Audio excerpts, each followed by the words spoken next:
da esquerda. Bom, na nossa pauta agora, vamos falar justamente do dia 20.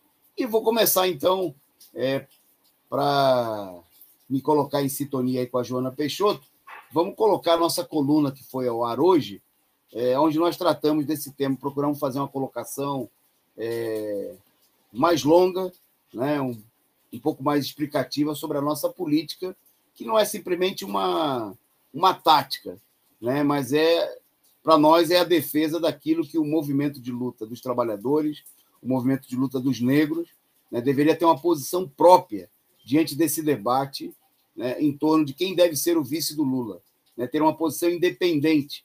A esquerda não deve ter uma posição de ficar na expectativa do que a Folha de São Paulo, do que o Estadão, do que a direita, né, a direita do PSD, do PSB, o que eles vão dizer, qual a iniciativa deles. A esquerda precisa tomar uma iniciativa também nesse debate. Então, vou pedir para a produção para colocar aí o nosso vídeo aí. Vai lá.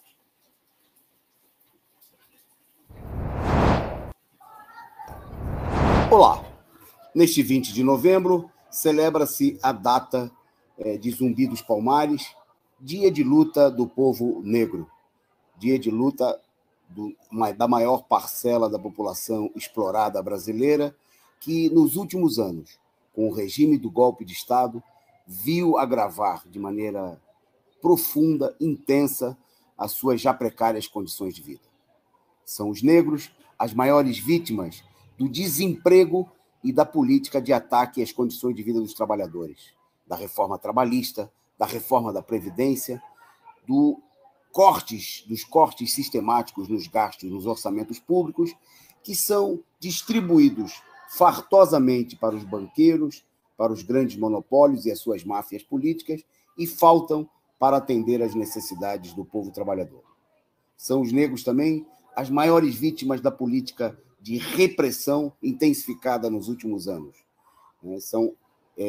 É a população negra quem mais sofre, por exemplo, com a matança operada no país pela polícia militar e pelos órgãos de repressão. Só no ano passado foram mais de 6.500 mortos pelas forças policiais, dentre os quais mais de 70% são negros e, em sua maioria, jovens. Diante de toda essa situação, a luta por colocar abaixo o regime político estabelecido a partir do golpe de Estado é, sem dúvida nenhuma, a grande prioridade de todos os explorados do país e da população negra. Um dos aspectos fundamentais dessa política repressiva é também a população carcerária. São mais de 800 mil trabalhadores, 800 mil presos, dentre os quais mais de 75% são negros, 40% como presos provisórios, vivendo num verdadeiro inferno na terra, como classificou um ex-ministro da Justiça. Diante dessa situação, obviamente, a questão de mobilizar, de colocar abaixo, não só o governo Bolsonaro, que corresponsável, junto com toda a direita, pela situação que, por exemplo, nos 2 últimos anos, vitimou, em números oficiais, mais de 611 mil pessoas. Em números reais, mais de 1 milhão de pessoas mortas, em meio à pandemia. Colocar abaixo esse regime é uma das tarefas, esse governo é uma das tarefas fundamentais do povo negro, do povo trabalhador e das suas organizações de luta. Infelizmente, a gente vê a tentativa de transformar o dia 20 num dia que não tem a ver claramente com essa luta. Num dia em que se lamente e que muita gente procura tirar proveito para fazer simplesmente campanha eleitoral, para tirar proveito, apresentar propostas identitárias de conciliação com os setores da direita, com os setores inimigos do povo e da população negra que massacram a população negra. É o caso, por exemplo, dos setores na esquerda que defendem a política de conciliação com os governos que comandam a PM genocida do povo negro, de conciliação de frente ampla com os golpistas responsáveis, nos últimos anos, por retirarem todos os direitos da população trabalhadora e negra, com os governos e até mesmo com os governos responsáveis, por exemplo, pelo massacre de Jacarezinho, de Paraisópolis e tantos outros, onde a população negra é a principal vítima, quase sempre. Diante dessa situação, nós, do Partido da Causa Operária, do Coletivo de Negros João Cândido, da Corrente Sindical Nacional Causa Operária, fazemos um chamado a ocupar as ruas no dia 20 como um dia de luta, como tem que ser o dia 20 de novembro, um dia de luta do povo negro. E, nesse momento, levantar reivindicações específicas, se opor à política daqueles que querem sepultar a mobilização pelo Fora Bolsonaro para chegar a um acordo, a um entendimento com a direita golpista. Nesse sentido, o movimento negro deve levantar reivindicações próprias, deve intervir claramente na situação e, além de apresentar reivindicações fundamentais para o povo negro nesse momento, como a redução da jornada do trabalho, o fim da PM, a dissolução de todo o aparato repressivo, dentre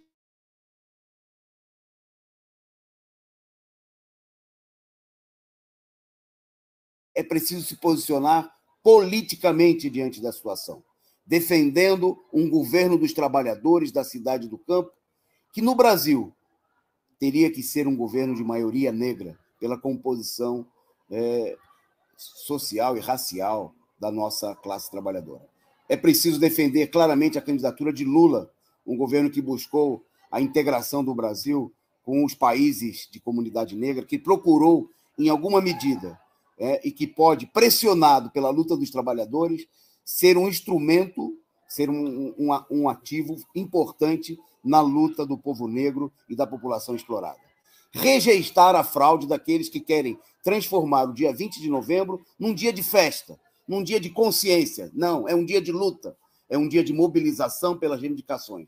Nesse sentido, o movimento negro deve ter uma reivindicação própria, além da defesa incondicional da candidatura de Lula, apresentar a proposta contra a política de um vice golpista, de um vice patronal, de um vice defensor da política de repressão contra o povo negro, a defesa de uma candidatura de um vice negro e de luta, como é o caso, por exemplo, do companheiro João Paulo, do MST, e de tantas outras lideranças, como a companheira Carmen Foro, secretária-geral da CUT.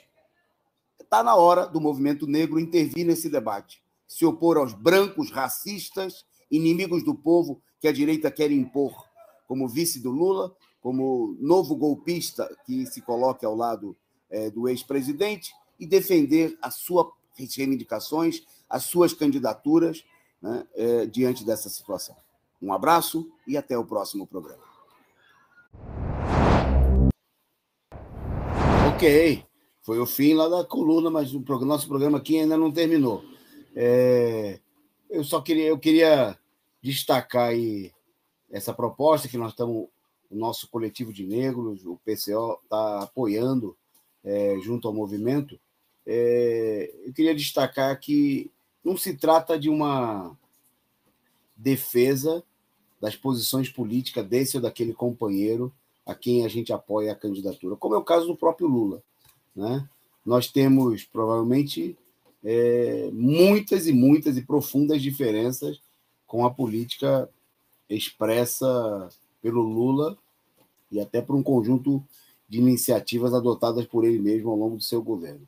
Mas o que se trata é de impulsionar uma perspectiva de luta, de mobilização.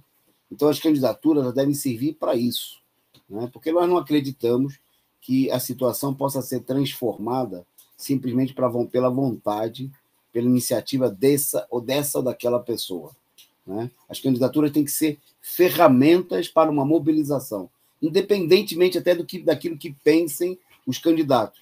Então, os nomes, por exemplo, que nós sugerimos, poderiam ser outros, né, debatidos aí no movimento negro, no movimento operário, né, são expressão dessa luta.